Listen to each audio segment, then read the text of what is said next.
அகத்திய முனிவர் இங்கு தங்கியிருந்து 5 இஷ்டிகளை கடைபிடித்த சிவன் கோவில்.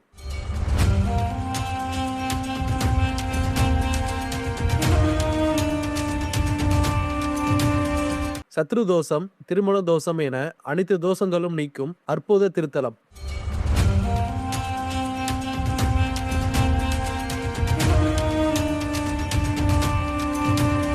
வணக்கம் விவசாயி, இன்னைக்கு நம்ம வீடியோல பஞ்சஸ்ரீ என்ற இடத்தில் அமைந்திருக்கும் ஆனந்தவள்ளி சமேத அகத்திய திருக்கோயிலை பத்தி தான் பார்க்க போறோம். முதலில் இந்த ஆலயம் எங்க உள்ளது, எப்படி செல்லலாம் என்று பார்க்கலாம். இந்த ஆலயமானது சென்னை கொல்கத்தா நெடுஞ்சாலையில் 30 கிலோமீட்டர் தொலைவில் தச்சூர் கூட் ரோடில் இருந்து 1 கிலோமீட்டர் தொலைவில் பஞ்சஸ்ரீ என்ற இடத்தில் அமைந்துள்ளது. இப்பொழுது இந்த ஆலயத்தோட முழுமையான வரலாறு மற்றும் சிறப்புகளை ஒவ்வொன்றாக பார்க்கலாம். அதுக்கு முன்னாடி இது போல அற்புதமான ஆலயங்களை பத்தி வீடியோஸ் பார்க்க என்னோட ரிமாக்கோல் ரமேஷ் சேனலை மறக்காம சப்ஸ்கிரைப் பண்ணிக்கோங்க. அப்ப நான் போற வீடியோஸ் உங்களுக்கு ரெகுலரா வரும். இத்திருத்தலம் பிரம்மாவினால் மாமுனிவர்கள் வசிஷ்டர், கௌதமர், கண்வர் ஆகியோர் தவம் செய்வதற்கு ஏற்ற இடமாக காண்பிக்கப்பட்டது. அவர்கள் இங்கு தங்களின் தினசரி தவ முறைகளை கடைபிடித்தனர். அகத்திய முனிவரும் இங்கு தங்கியிருந்து கடைபிடிக்க வேண்டிய 5 இஷ்டிகளை கடைபிடித்தார். அவைகள் தேவ யக்னம், பித்ரு யக்னம், பூதய யக்னம், மானுசிய யக்னம், பிரம்ம யக்னம் என 5 வகைப்படும். இவையாவும் தடை ஏற்படாமல் இங்கு நடைபெற்று வந்ததால் இந்த இடம் பஞ்சஸ்ரீ என வழங்கப்பட்டது. தற்பொழுது பஞ்சட்டி என்றும் அழைக்கின்றனர். கோடை காலங்களில் திருத்தலத்தை சுற்றி உள்ள ஊர்களில் தண்ணீர் பற்றாக்குறை ஏற்பட்டாலும்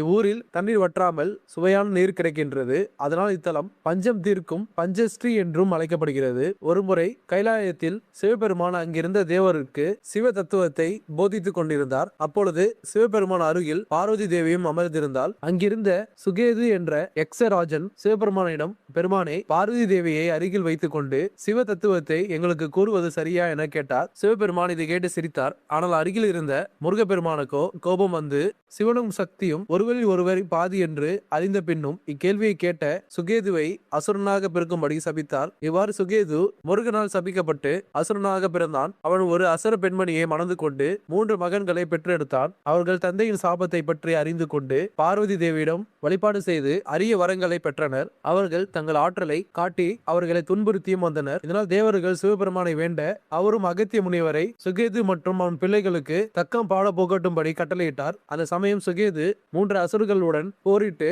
அவர்களிடம் தோற்று பயந்து கடலின் அடியில் ஒளிந்து கொண்டான். சுகேதுவின் மகன்கள் தனது தந்தையை தேடினர். கடல் உயிர்கள் அழிந்தும் கடல் கலங்கியும் பிரளயம் போல் ஆனது. அகத்தியர் அவர்களை கட்டுப்படுத்த அவர்களையும் சுகேதுவையும் கடல் நீரோடு விழுங்கிவிட்டார். கடல் விழுங்கப்பட்டதால் பூமி வறண்டது. தேவர்கள் கடலை மீண்டும் உண்டாக்க அகத்தியரிடம் வேண்டினர். அவரும் கடல் நீரை கடல் இருந்த இடத்திலேயே உமிழ்ந்தார். தன் வாயில் இருந்து மிகுந்த நீரை உமிழ்ந்த அந்த இடம் தற்பொழுது அகத்திய தீர்த்தமாக அறியப்படுகிறது. சுகேதுவும் அவன் மகன்களும் தங்களை மலிக்கும்படியும் சாப விமர்சனம் ஏற்படுத்தவும் வேண்டினர். அகத்தியரும் அவர்களை இந்த தீர்த்தத்தில் நீராட செய்து 5 விதமான வேள்விகளை செய்வித்து சாப விமர்சனம் ஏற்பட செய்தார். வைகாசி மாதம் பௌர்ணமி அன்று இந்த தீர்த்தம் அகத்தியரால் உருவாக்கப்பட்டதால் ஒவ்வொரு வருடமும் அந்த நாளில் அகத்தியர் இங்கு வருவதாக நம்பப்படுகிறது. விண்ணுலகில் இருந்து சாபம் பெற்று பூமிக்கு வந்த விண்ணோருக்கும் பூமியில் இங்கேயே பிறந்து வாழ்ந்த மக்களுக்கும் உறங்கே பிறவி பயன் அடைய செய்த புனித தலம் பஞ்சஸ்ரீ ஆகும். மூலவர் சிவபெருமான் அகதீஸ்வர் என்ற பெயரில் அருள்பாலிக்கிறார். இந்த சிவலிங்கம் சுயம்புமூர்த்தி ஆகும். அகத்தியர் காலத்திற்கு முன்பே இந்த சிவலிங்கம் இங்கு அமைந்துள்ளது.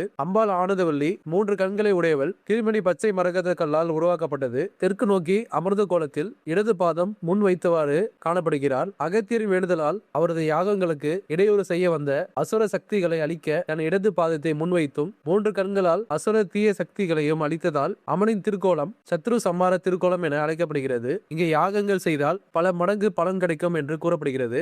அம்மன் அருள் தீய சக்திகளையும் நம்முடைய செயல்களில் ஏற்படும் தடங்கள் எதிர்ப்புகள் அனைத்தையும் விலக்கிவிடும். இந்த சத்ரு சம்மார அம்மனை குளிர்விக்க அம்மனுக்கு முன்புறம் மிகப்பெரிய துர்க்கை எந்திரம் பிரதிஷ்டை செய்யப்பட்டுள்ளது. இந்த எந்திரத்தின் அதி தேவதைகளின் சிற்ப வடிவம் ராஜகோபுர நுழைவாயில் மேல் முகப்பில் அமைந்துள்ளது. இந்த முக்கன் ஆனந்தவள்ளி அம்பிகையை பற்றி கூறும் வகையில் அபிராமி அந்தாதியிலும் ஆதிசங்கரின் சௌந்தரிய லஹரியிலும் பாடல் வரிகள் அமைந்துள்ளது. அகத்திய தீர்த்தத்தில் நீராடி கோவிலை அங்க பிரதர்சனம் அடி பிரதர்சனம் செய்து தீபம் ஏற்றி வழிபட்டால் நோய்கள் தீர்வதாக நம்பிக்கை உள்ளது. அம்பிகை நேர்பார்வையில் நவகிரகங்கள் அஷ்டதிக் பாலகர்கள் அமைந்துள்ளதால் நம்முடைய அனைத்து நவகிரக வாஸ்து தோஷங்களும் நீங்கிவிடும். இதனால் இத்தலத்தை பரிகார தலம் என்றும் கூறுகின்றனர். அகத்தியர் கடைபிடித்த 5 வகையான இஷ்டிகளில் ஒன்று மானுச இஷ்டி.